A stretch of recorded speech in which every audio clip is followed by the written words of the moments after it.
Shalom saudara yang terkasih di dalam kasih Tuhan kita Yesus Kristus. Kembali lagi jumpa dengan saya Pendeta Ebenezer Plaimo. Saudara yang diberkati Tuhan, sebagaimana thumbnail yang saya berikan di depan, bahwa saya ingin memberikan penjelasan seputaran tentang penyembahan kepada patung. Nah, saudara yang diberkati Tuhan Yesus Kristus, kita mengetahui dengan jelas di dalam Alkitab, secara khusus dalam kitab Keluaran pasal yang ke-20, di sana dijelaskan tentang bagaimana orang-orang Kristen, anak-anak Tuhan, supaya kita tidak boleh melakukan penyembahan kepada patung. Itu terlihat jelas di dalam kitab Keluaran pasal yang ke-20 ayat yang ke-4. Dikatakan begini, jangan membuat bagimu patung yang menyerupai apapun yang ada di langit di atas, atau yang ada di bumi di bawah, atau yang ada di dalam air di bawah bumi. Jangan sujud menyembah kepadanya atau beribadah kepadanya, sebab aku Tuhan Allahmu adalah Allah yang cemburu, yang membalaskan kesalahan kepada anak-anaknya, kepada keturunan yang ketiga dan keempat dari orang-orang yang membenci aku. Saudara yang diberkati Tuhan, jadi jelas sekali dikatakan di dalam ayat yang keempat dan ayat yang kelima ini, bahwa sebagai anak-anak Tuhan, sebagai orang-orang percaya, kita tidak boleh melakukan yang namanya membuat patung. Tetapi ingat, ada kalimat selanjutnya, sujud menyembah atau beribadah kepadanya. Jadi kalau hanya cuma sampai kepada membuat patung, itu tidak menjadi soal. Tetapi kalau sudah sampai pada kalimat selanjutnya, sujud menyembah kepadanya atau beribadah, beribadah kepada patung tersebut, nah ini yang menjadi larangan, ini yang menjadi dosa, ini yang menjadi sesuatu yang tidak dikehendaki oleh Tuhan. Jadi selagi cuma hanya dibuat menjadi sebuah aksesoris, menjadi hiasan, tidak jadi masalah. Tetapi ketika masuk pada penekanan ayat yang kelima, jangan sujud menyembah kepadanya atau beribadah kepadanya. Nah, ini dua kata yang sangat penting, yang menjadikan persoalan atau kesalahan di dalam pemahaman kita soal menyembah kepada patung atau beribadah kepadanya. Ada begitu banyak argumentasi orang-orang, oknum-oknum tertentu yang berdalih bahwa mereka hanya sekedar membuat, mereka tidak menyembah, mereka hanya menaruhnya di kamar, mereka hanya menaruhnya di tempat-tempat tertentu, mereka hanya menghormati dan lain sebagainya. Nah, saudara yang diberkati oleh Tuhan Yesus Kristus, mari kita menyelidiki kata menyembah dan beribadah di dalam konteks Alkitab. Kata menyembah atau kata beribadah di dalam konteks Alkitab ini bicara soal sikap, ini bicara soal action, bicara soal tindakan kita, reaksi kita terhadap patung tersebut. Ini bicara, saya ulang lagi, bukannya sekedar sebuah kata menyembah, beribadah, tapi ini bicara soal sikap kita, reaksi kita, tindakan kita ketika kita diperhadapkan atau berada di tengah-tengah patung-patung itu. Saudara yang diberkati oleh Tuhan Yesus Kristus, entah menyerupai apa saja, mau menyerupai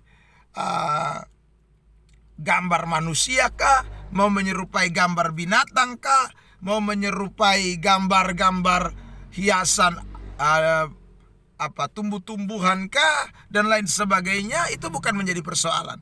Tetapi ketika ada sebuah reaksi atau sikap atau tindakan yang diwujud nyatakan kepada gambar tersebut, atau di hadapan patung tersebut, di hadapan ukiran tersebut, ini yang menjadi soal. Nah, kata menyembah atau beribadah ini saudaraku adalah sebuah tindakan ekspresi ya, yang dilakukan oleh seseorang ketika dia sedang berjumpa dengan sesuatu yang diagungkan, atau sesuatu yang ditinggikan, atau sesuatu yang dicintai, sesuatu yang disayangi. Nah, ini tindakan menyembah atau tindakan beribadah.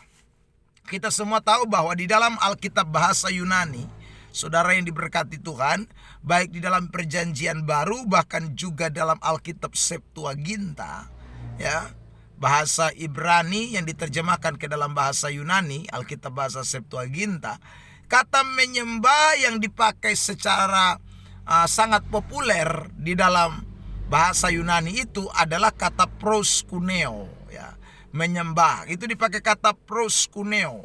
Apa itu proskuneo? Secara hurufiah itu artinya tindakan seekor anjing yang menjilat tuannya. Nah, ini menarik ini ya saudara.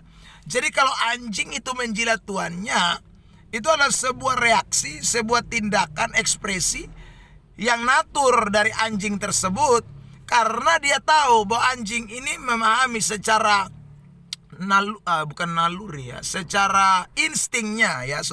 secara instingnya bahwa majikan atau tuannya ini itu adalah orang yang oknum yang dicintainya, oknum yang saudaraku memperhatikan dia, sehingga dia menaruh simpatinya, menaruh ekspresinya berupa menjilat atau dengan cara menjilat majikannya atau tuannya.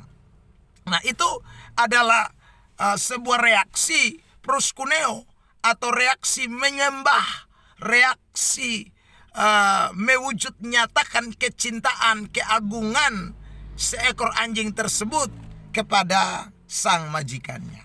Nah, kata itulah yang dipakai di dalam Alkitab kita. Ya. Kata proskuneo itulah yang dipakai untuk mewujud nyatakan kata penyembahan. Ya, saudaraku, penyembahan. Nah, karena itulah tadi kita membaca di dalam kitab Keluaran pasal yang ke-20, kata menyembah itu disinkronkan dengan kata beribadah. Karena sikap mencintai atau reaksi kita mencintai sesuatu yang lebih tinggi, yang kita agungkan, yang kita muliakan, itu adalah tindakan beribadah. Ya, tindakan beribadah. Karena itu saudara yang diberkati Tuhan, di dalam Perjanjian Baru, dalam kitab 1 Yohanes pasal yang ke-5, Rasul Yohanes memberikan peringatan begini: waspadalah terhadap segala berhala. Kata berhala di sana dipakai kata idolatres. Dari kata idolatres ini muncul kata idola, atau sesuatu yang diagungkan, sesuatu yang ditinggikan. Makanya saudara, penyembahan berhala itu menyangkut kepada sesuatu yang diagungkan atau yang ditinggikan lebih daripada Tuhan, lebih daripada Allah.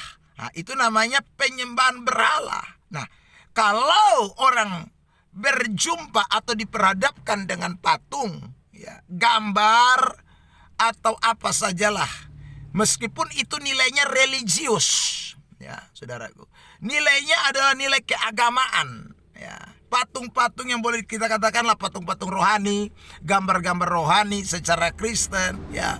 Tetapi kalau ada tindakan mengidolakan, tindakan memberalakan dalam bahasa Indonesianya, idolatres itu artinya bahwa kita sudah menjadikan itu pusat penyembahan kita, itu pusat peribadatan kita, ekspresi kita tunjukkan kepada patung yang di hadapan kita, itu merupakan sebuah tindakan penyembahan berhala.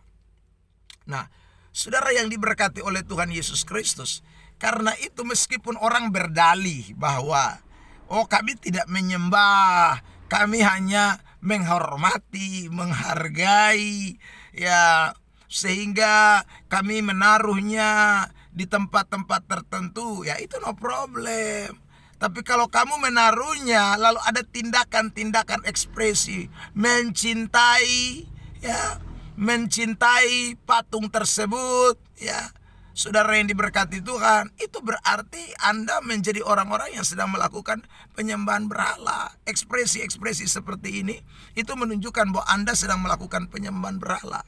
Apalagi ketika Anda tersungkur di depan patung tersebut. Nah, ini saya mau kupas lebih dalam nih, saudara yang diberkati. Ketika Alkitab bicara soal proskuneo atau menyembah, secara khusus di dalam kitab Wahyu, saudara, kita memperhatikan banyak ayat di dalam kitab Wahyu.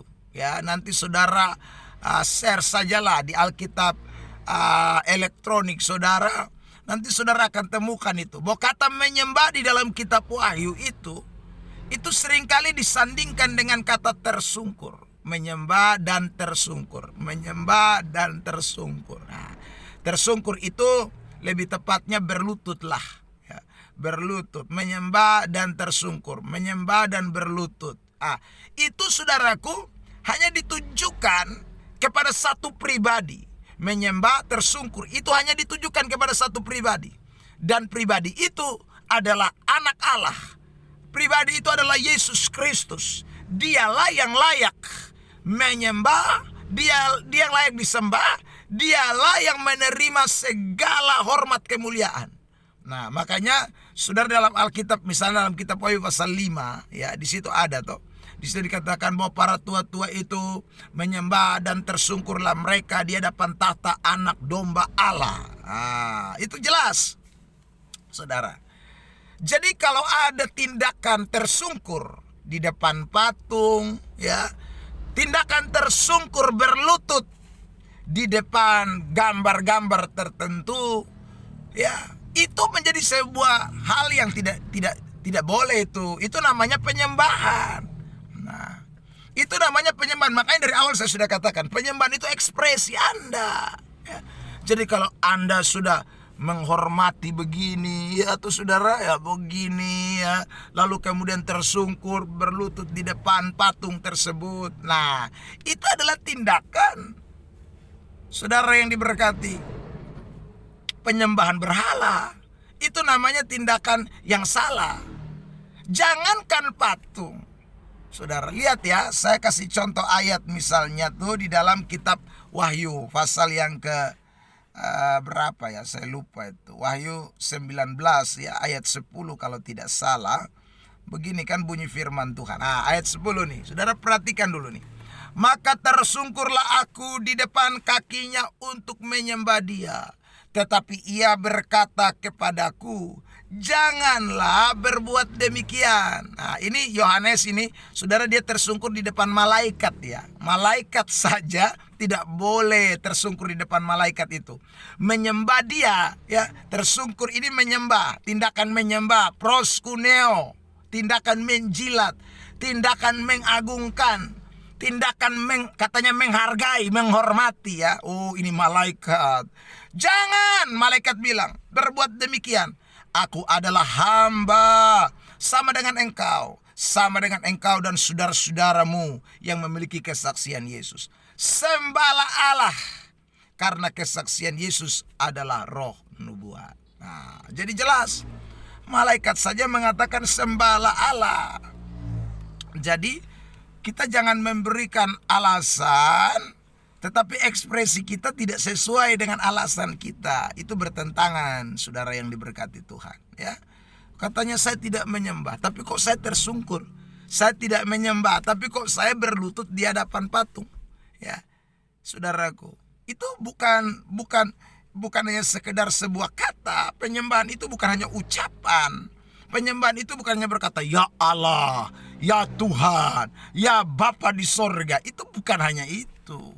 Tapi penyembahan itu adalah sebuah ekspresi tindakan kita menghargai, menghormati sesuatu, mengidolakan sesuatu yang ada di depan kita. Itu adalah penyembahan. Ya. Jadi kalau saudara melakukan tindakan-tindakan seperti ini atau ekspresi-ekspresi seperti ini, itu disebut dengan penyembahan kepada patung. Dan itu Alkitab tentang, Alkitab tidak menginginkan, ya. Saudara yang diberkati oleh Tuhan Yesus Kristus, contoh lain misalnya waktu bangsa Israel membuat ular tedung. Ya, saudara yang diberkati dalam kitab Bilangan. Kan jelas ketika bangsa Israel tidak menyembah kepada patung ular tembaga tersebut, maka aman-aman saja. Tapi ketika itu menjadi penyembahan, itu menjadi sesuatu kekejian di mata Tuhan. Ya.